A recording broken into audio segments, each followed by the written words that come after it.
তুফান তুফান তুফান তুফান তুফান তুফান ঈদের আগে যেরকম টিজার দিয়ে ঝড় তুলছে, এখন আজকে ঈদের সপ্তম দিন, মানে ঈদের 7 দিন।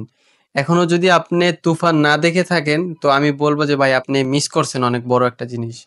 সেটা হলো ঈদের সপ্তম দিন এখনো মনে করেন হাউসফুল।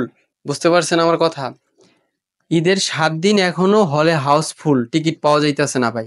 আমি একদিন ন্যাশনাল লেভেলে খেলবো। স্টার সিনেপ্লেক্সের টিকিট নাই, মানে অগ্রিম টিকিট আগেই বিক্রি হয়ে রয়েছে। তো তুফান সিনেমায় মানে ছবি মুক্তি দেওয়ার আগে 2টা গান রিলিজ দিয়েছে। তো আমরা ইউটিউব থেকে ওই গানগুলো দেখছি, পরে দেখলাম কি দুষ্ট কোকিল, দুষ্ট কোকিল মানে ছবি মুক্তি দেওয়ার পরে মানুষের দেখার পরও এখন যেই পরিমাণে মানে এই গানটা দুষ্ট কোকিল ভাইরাল হইতেছে, আপনার টিকটক, ফেসবুক, ইউটিউব, মানে সব জায়গায় মানুষ ধুমাইয়া যেরকম পারতাছে শর্টস বানাইতেছে, রিলস বানাইতেছে, টিকটক বানাইতেছে, মানে উড়াধুরা এক কথায় বলতে গেলে। মানে গানটাও যেরকম দুষ্ট কোকিল ভাই, মানে মানুষদের মনটারও ওরকম দুষ্ট কোকিলের মতন বানায় ফেলছে। তো মূলত ছবিটা আমি যেহেতু দেখছি, আপনাদেরকে একটু টুইস্ট দেই। সেটা হলো ছবির বৃত্তে শাকিব খান ডাবল পার্ট। হ্যাঁ ভাই, আর কিছু বলতে পারবো না।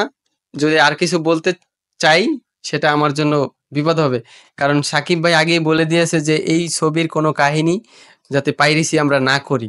হ্যাঁ, এটা সত্য, এটা আমাদেরও উচিত না, কারণ যেহেতু আমাদের বাংলাদেশে এরকম একটা সিনেমা তৈরি হয়েছে, এই মুভিটা আমরা ওইভাবে উপস্থাপন না করি।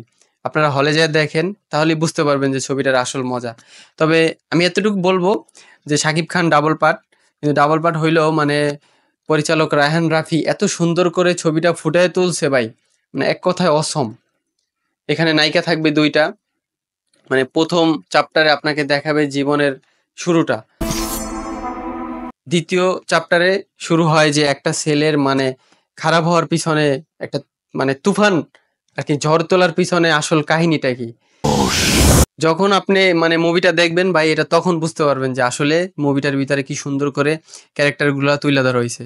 তো আমি এই জন্য বলবো রায়হান রাফিক ভাইকে, মানে অত্যন্ত সুন্দর করে ভাই ছবিটা আপনি মানে তুলে ধরছেন আমাদের মাঝে। এর আগে আমরা দেখেছি যে শাকিব খানের প্রিয়তমা, প্রিয়তমা মুভিটা মানে বিরতির পরে যে মুভিটা একটু ওরকম হয়েছে, কিন্তু এই মুভিটা ভাই পুরাটাই একটা মানে মজা। তুফান মুভিটা দেখছি যে মনে হয়েছে যে ছবিটা যেন তাড়াতাড়ি তাড়াতাড়ি তাড়াতাড়ি এরকম ভাবে করা হয়েছে, মানে ক্লিপস গুলা একটু মিলে নাই। কিন্তু আপনি তুফান সিনেমার ভিতরে এরকম কোনো কিছু পাবেন না ভাই, মানে এক মুহূর্তের জন্য আপনার চোখ সরান লাগবে না স্ক্রিন থেকে, যে ভাই এই সিনটা আপনার বোরিং লাগতাছে এরকম কিছু। অনেকে তো মিস্টার বিস্টের ভিডিও দেখেন তাই না, ওরকম ভাই এক পদের, মানে আপনার এই মুভি থেকে আপনার চোখ সরবে না ভাই। আর গানগুলার কথা কি বলবো, সে তো ফাটাইয়া দিতেছে এখনো। তো যারা যারা এই মুভিটা এখনো না দেখছেন, আপনারা হলে যেয়ে দেখতে পারেন। মুভিটা আসলেই অনেক সুন্দর এবং ভালো হয়েছে। তো আজকের মতো এখানেই বিদায়।